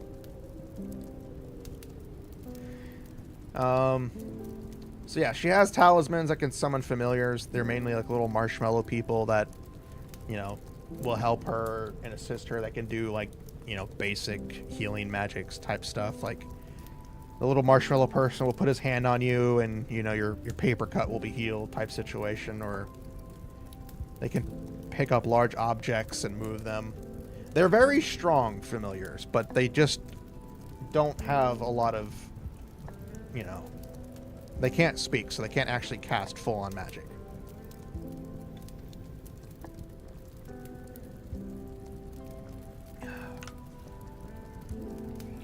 And then for the notes of the character, it's like Wizard Wars. I cast Name of Spell, pretty much. Kind of, now that I'm thinking about it, yeah, the Wizard War memes that I see. 7 hells and 10 things and just disintegrate a man. So yeah, it's basically that. Her gear, oh, we already went through the gear. Notes, enjoys drinking tea with friends. She likes drinking tea, usually with friends. Likes to soak in mana baths, water infused with magic properties. She is a terrible cook. Do not let her cook if you want to have charcoal burnt rubber food. Likes taking care of her tails and hair. So she likes keeping her hair and tails in tip-top order. Is not a dog person. Will tolerate them, just not fond of them. Fasha is the exception, because Fasha's technically not a dog. She is a person. But, you know, same deal. And then we have Hilda Iron Fist, our 42-year-old female goblin. Their role in the story is a support. Her goal is run her shop and help Leon figure out his past. So her main goal is running her shop. She owns a shop. She's a mechanic, engineer. She is 3 foot 10 inches. She has brunette hair with yellow eyes. She has an artificial right hand that has a bunch of built-in tools inside of it. So she's got a bunch of tools. Basically, Swiss Army hand. She's basically a Swiss Army hand. Her personality is headstrong, determined, and stubborn. She's a mechanic and repairman. Her background: born and raised on Paradise by a family of engineers and mechanics. She had a fascination for all things mechanical for as long as she can remember. Graduated from the Robotics and Engineering Institute at age 17. She enlisted in the military at 18 and left after serving 5 years, after which she opened up her own shop in the Outer Rim of Paradise. Has since been repairing, tinkering, and experimenting, and even hired Leon as an assistant. So basically her life was school, serving in the military for a couple of years as basically a mechanic and engineer. Retired from that and then opened up her own shop. Her strengths are mathematics, technology, and handicraft. Again, she's very good with her hands. She's very dexterous. I probably should have put dexterous there, but I didn't. Weaknesses: her height. She cannot use magic, and nearsighted. She has to have glasses. She's basically Velma if she was a goblin. If she was a short stack goblin. Just in that instance. Where are my glasses? I can't see anything without my glasses. Her gear is a multi-purpose mechanical right arm, has numerous attachments. Multi-purpose glasses, has different settings for numerous uses, basically thermal, night vision, you know, like any type of visual aspect she can switch between with her glasses, which is why also they're very useful for her job. Her notes: she enjoys drinking black coffee, prefers sleeping next to loud machinery, doesn't like to bathe but will when needed. She is a decent cook, and she loves dogs. She's a dog person. I just don't think she thought her dog would be a 7-foot tall dire wolf. We're talking about Fasha here, okay? So that is Hilda. Again, very basic. Very basic character stuff is what we're going for everything. I don't want to get too detailed for the character backgrounds because I want to be able to expand it as the story goes on without forcing myself to change things. So that's why I'm kind of keeping it very simple in a lot of aspects for the character description. And again, this is more for me to bounce off of for the actual story than it is for anything else. We have Fasha. We do not know how old Fasha is, and we probably never will. She is a female lycanthrope. She is support story. Her role in the story is support. Her goal is to be with a family, aka Leon and the group. She's 5'5" in human form. In her wolf form, she is 7 foot on all fours. So when she transforms into her wolf form, she is huge. And remember, she's a wolf in that form. She's massive. She has dark gray fur and crimson red eyes. Wolf-like ears and tails in her human form. So she's got the pointy wolf ears and the fluffy tail. Her personality is loyal, friendly, and ferocious. Because again, she's more dog than human, but she still acts like a human. Her occupation, she's registered as a support dog and guard dog. The guild does know she is a lycanthrope, because Leon did actually have to tell them. Because, again, it wouldn't be good to all of a sudden have this normal person walking around with him on a job.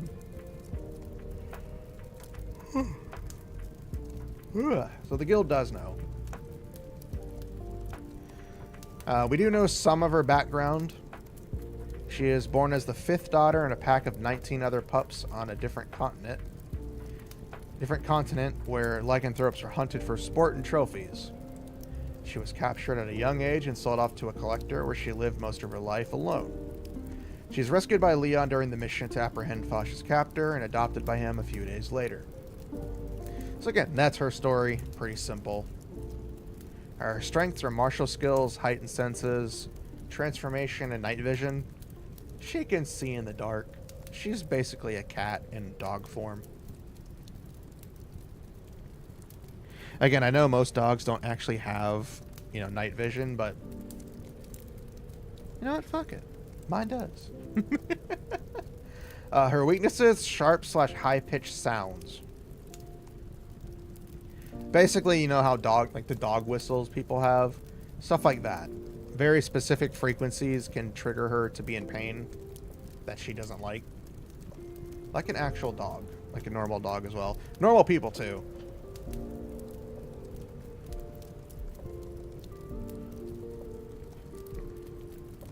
Sharp, high-pitched sounds. She is uneducated, unfortunately, due to her upbringing. The fact that she was basically in a cage for most of her life. She does not have a lot of education.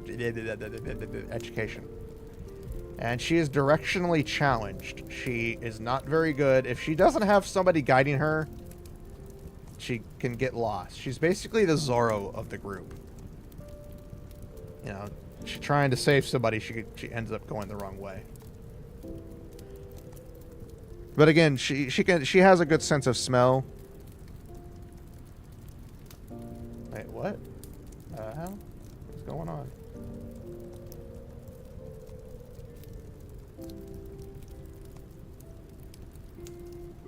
That was weird.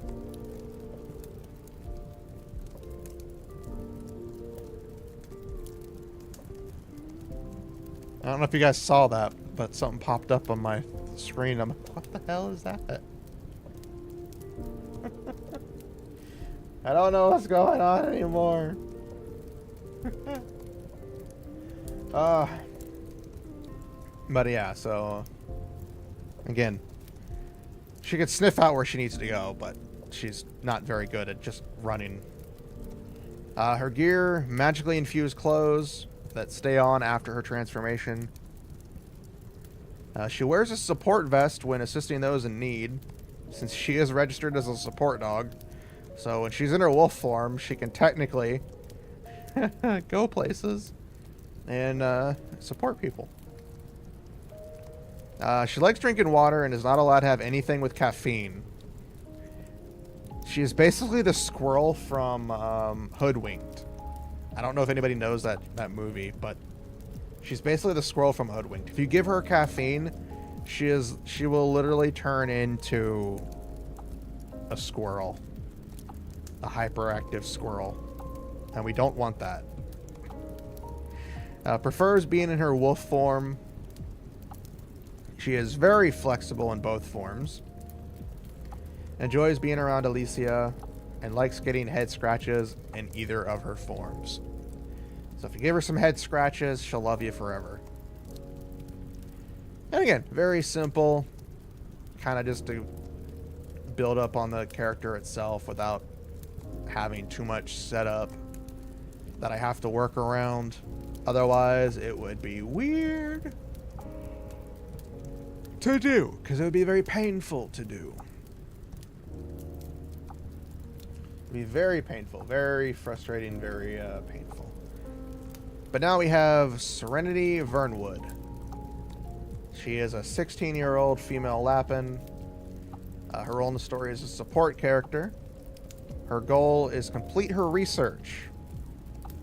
She is 7 foot tall, with her ears included, because she is a rabbit person.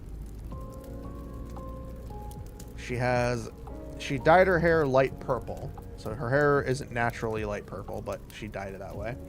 She has cherry blossom pink eyes. Her special trait is missing part of her left ear. So part of her left ear is kind of like either cut, damaged, or, you know, tore off. The meme where if you drink enough coffee, your senses and brain cells get supercharged, that you feel like the Flash. Basically, yeah, but in this case, it actually happens. She gets so energized that she just starts running around as if she's literally on crack. Not literally, but, you know, she does have that tendency to do that. And she does have cybernetic eyes. Due to an injury that Serenity sustained earlier in her life, she had to get cybernetic eyes put in, which is why her eyes have unique coloring. Her occupation, she is a researcher for Leviathan Technologies. Oh wait, personality. We skipped over personality. How dare I? She's curious, she's hyperactive, she has ADHD basically. She doesn't have ADHD like the goblins do, but she's just more constantly needing to work. And she's very quiet. She's a very quiet person. She doesn't like talking. Dust. God damn it, not more dust. No more dust. Stop with the dust. I'm kidding. You guys are fine. I like the joke. I like the dust joke. I will never use it, but it's funny. But her background is she is born into a large family. Born into a large family. She found comfort in old science fiction books and movies, especially those concerning artificial intelligence. So she's a workaholic. Basically, yes. Most Lapin are always workaholics due to their very short lifespan. She's literally at the point where she's at the almost at the halfway point of her life. So she's very into her work right now. After graduating high school, she enrolled in an Institute of Computer Science where she began studying and practicing on her path to creating an artificial intelligence. After getting her degree, she applied for a position at Leviathan Technologies where she was accepted and put into the AI division. She is the one who created Artemis that is later installed into Leon.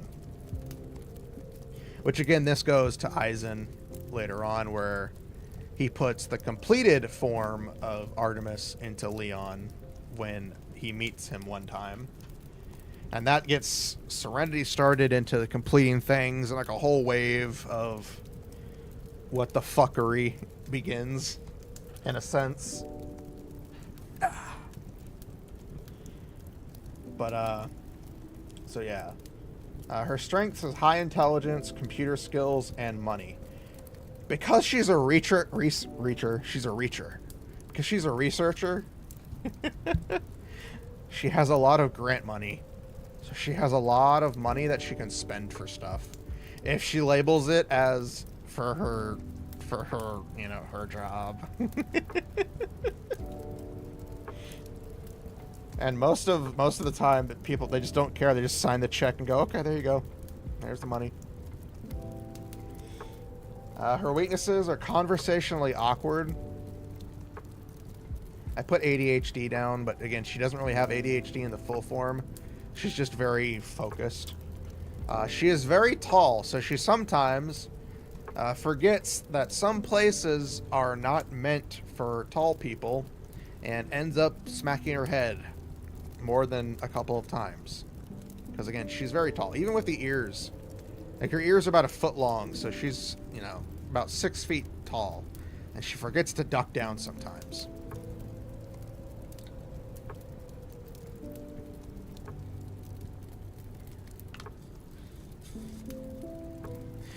Her gear is a personal computer, which again, you know, PDA, laptop, however you want to call it, tablet. She's got that. That's what she usually is carrying around. And a lab coat with some tools. The tools are usually like, you know, batteries, chargers, her phone. Nothing like... She doesn't know how to fight. She's not a fighter. She just knows how to carry stuff in her lab coat. Notes for Serenity. She likes drinking anything with caffeine. Tends to fall asleep at her desk a lot. Always has messy hair. Permanent bedhead. She can never seem to get her hair, you know, to look good. It's always disheveled and messy. Talks using her personal computer most of the time due to her shyness. Basically, she has, like, you know, an auto-translator that she has on her phone that she types in and it'll speak for her. She doesn't really like talking with her own voice because, again, she's awkward. But we love our very tall bunny girl.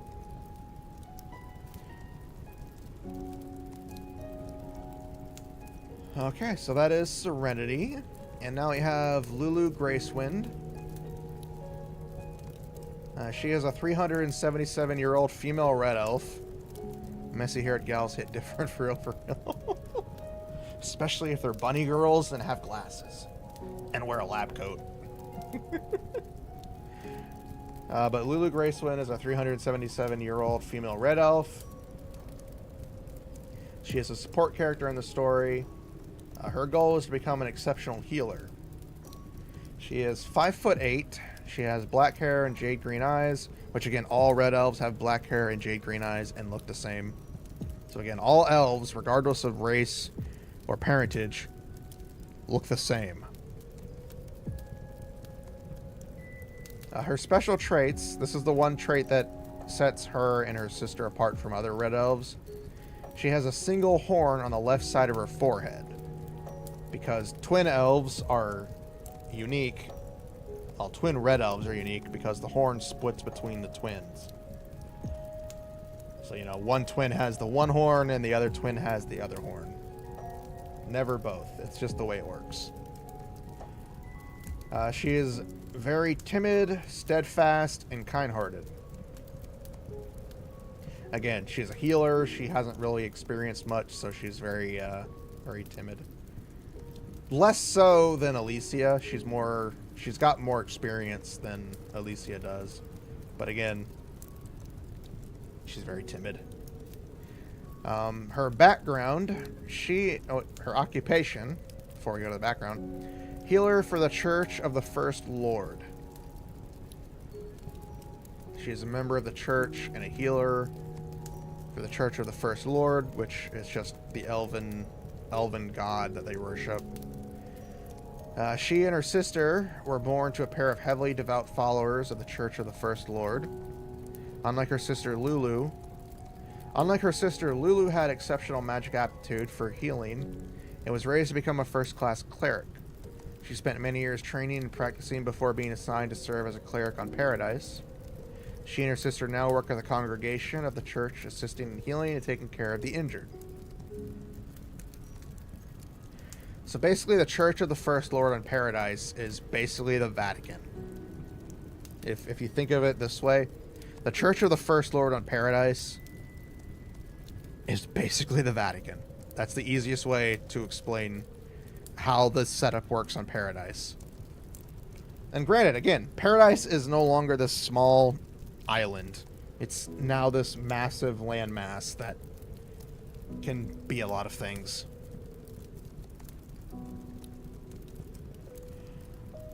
Her strengths: exceptional talent in healing magics, quick spell casting, and kind-hearted. She can do very quick spells.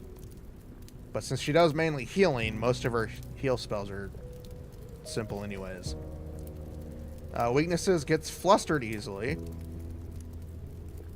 Unlike Alicia, who gets scared easily, who gets like scared and like beat you over the head with her staff.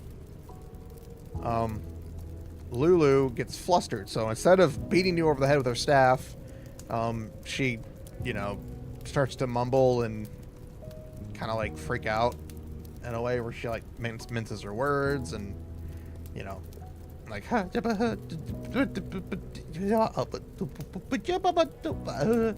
words and like, you know, she kind of fumbles her words around. So that's what happens for her. Cannot multicast. Can only use one spell at a time. She literally can only use one spell at a time, meaning that if she's trying to heal one person, she can't use her other hand and recite a new spell. She can only do that one spell. She has to stop what she's doing to perform a different spell. Unlike Alicia, who I didn't mention it, but because she's, you know, a priestess, and she's able to cast. She's able to do multiple spells. So she's able to like cast one spell and then do another one. Go to bed. Go get some sleep. We'll go for a little bit longer today, just to cover the characters. Again, I'm not expecting to go too much into it because I just wanted to write down some more characters. We'll do some more scribbles though. I got a few things I want to add if I can remember them. I think I forgot them already. I need to start writing things down. I need to have like a little notebook when I go to work. Write this down. Like, get some sleep tomorrow. Get some sleep. Let's see. Cannot multitask. Her gear is a church issue staff. Cleric robe from the church. Magic talismans. Meant to help in her healing. Basically, she slaps on somebody and it has like a healing benefit. Not as powerful as actual healing magic, but you know, it does have pretty decent heals. Her notes: likes to drink any form of tea. She has no real preference. She just likes tea. Likes boy smell. We all know where this is going. We all know where that's going.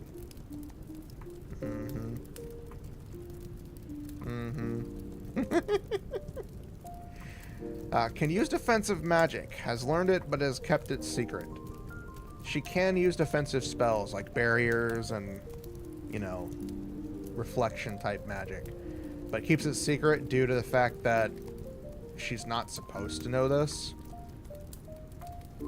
because it's seen as like sacrilege to the church to learn different spells. Likes reading romance novels. She's a very simple character.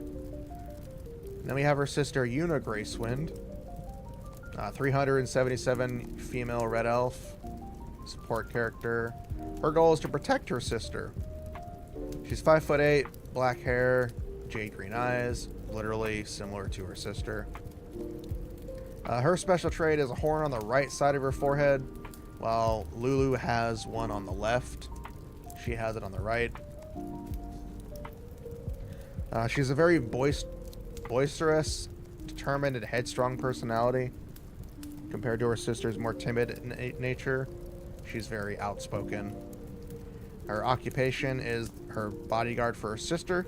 Again, she's her sister's protector. She and her sister are born to a pair of heavily devout followers of the Church of the First Lord. Unlike her sister, she has no magic aptitude, but was allowed to stay at her sister's side as her protector.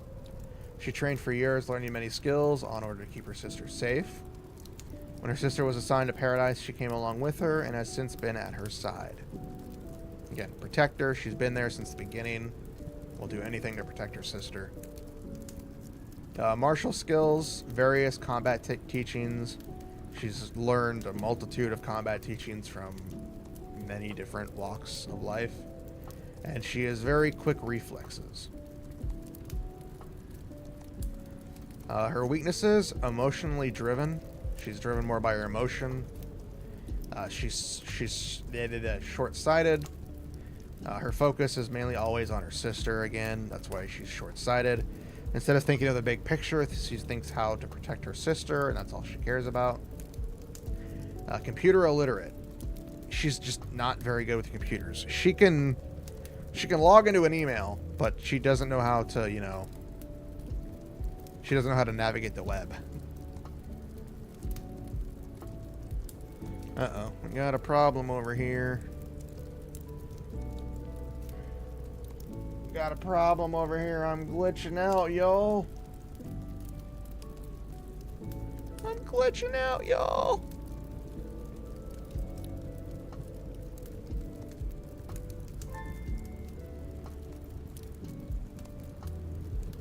There we go.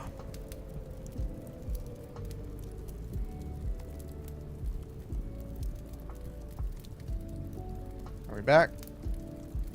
Are we back? I think we're back. I think we're back, y'all. I think we're good. Yeah. I look over and I see my model like did it.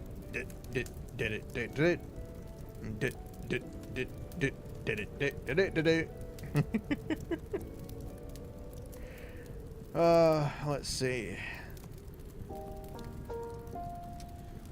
Her gear is 2 specialized knives, personalized shield, pistol, various other weapons, and gear pieces. She basically carries around a lot of unique weapons and gear and items that she can do some stuff with. All to protect her sister. Again, that's her whole point. Notes, she likes to drink espresso when not protecting her sister. Don't know why. I just went with espresso. Enjoys wearing skimpy clothes at night. She just likes not wearing very little. She likes wearing very little at night. Is always close to her sister. And has feelings for her sister. In ways that most sisters should not. And then, of course, we have Eisenfaust. We've kind of already gone over. He's an enigma wrapped in a burrito, wrapped in a pancake, wrapped in a sausage. He's just a researcher who was mentioned, a legendary researcher who disappeared one day. He is the cause of everything in the story. He's the reason why the rift appeared. Why the great rift appeared in space and tore fabrics of the universe and so forth, that everything else happened. Yeah, blame everything on him. He's the reason for it. Let's save real quick, because we haven't saved. I want to make sure it saves. So yeah, that's what we have right now. I know we didn't do much writing today, and I want to keep going, but at the same time, I'm tired. I'm a bit more tired than I thought I would be.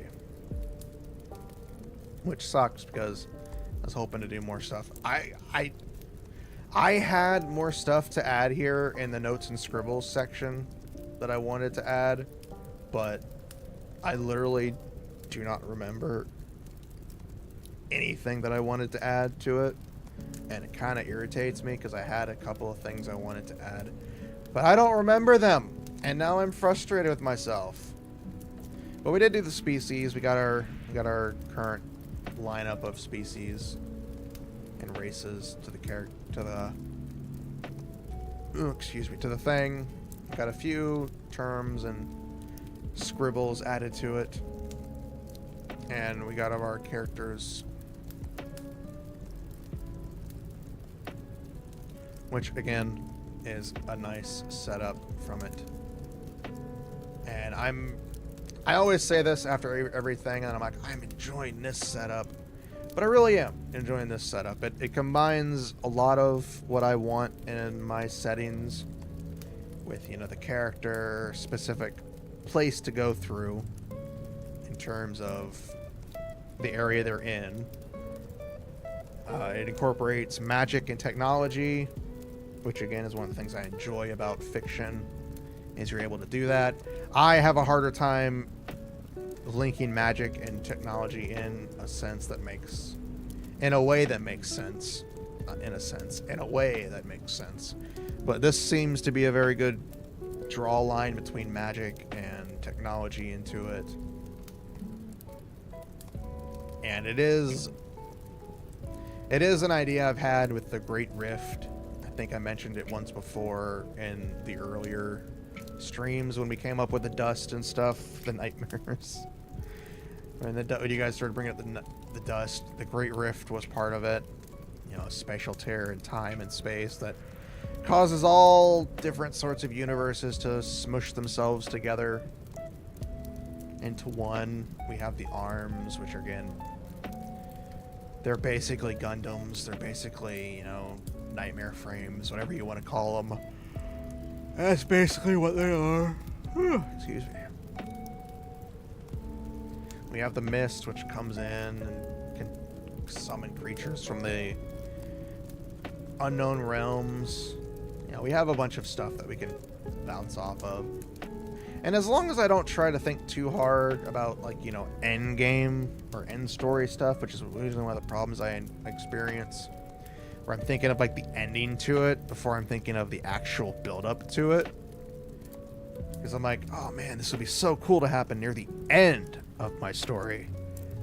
But I haven't even started the beginning of the story. And that's one of the problems I have, is just not actually physically figuring things out to make any sense. Which is my major issue with myself. As I keep doing that, keep falling and, you know, failing for some things. But I promise you, next time we do a writing stream, I will hopefully have some more of the basic stuff down, get some more world building, and we should hopefully actually be able to get started on a prologue, or actually chapter 1. I'm leaning more into a prologue, but I kind of don't want to do a prologue. I want to really do like an actual chapter 1 start. But most likely next time we stream it, I'll have more of the details for notes and scribbles, maybe some more species, and the rest of the cast will be completed. And then what we'll do is we'll start setting up chapter 1. We'll have chapter 1's breakdown, basically. We'll have, you know, a bunch of things like, you know, this will happen in chapter 1. You know, the start, the middle, the climax of chapter 1. You know, the arc, and then the ending of chapter 1. We'll set up like the bullet points for chapter 1 next time, and then attempt to start writing it, which again for me is just very difficult to do, but we'll figure it out. We will get there. I really will not keep changing it, not keep doing this whole rewrite and so forth. We'll actually start doing it once. I just wanted to get back into writing again because I enjoyed my session with it the other day when I did some writing on my own. Again, that's when I came up with most of these characters and a few of these changes. This was all blank when we did it before because I had to get rid of it. But again, I am enjoying doing this. This allows me to just kind of fudge it and make it and move along, if that makes any sense. So yeah, thank you guys for hanging out with me today.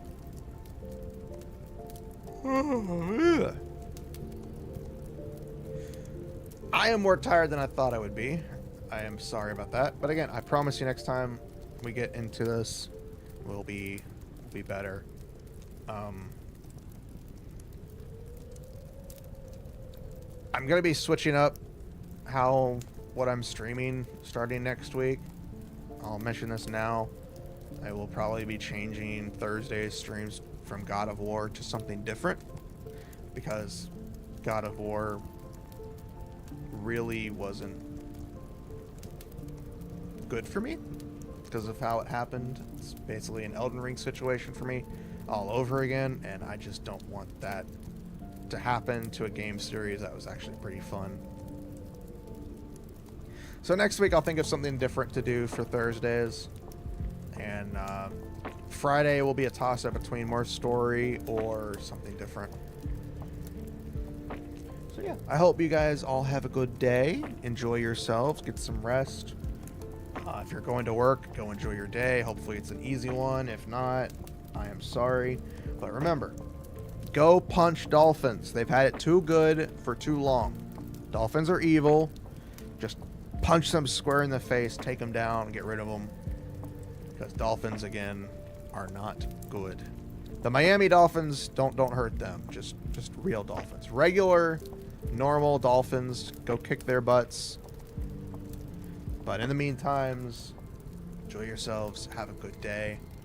I am Setsuna Fox, and I will see you all some other time down the road. No idea when. No idea when. Tomorrow, though. Tomorrow at 9:30. I'll see you then. So bye, everybody. Again, I know it's a very short stream. I'm tired.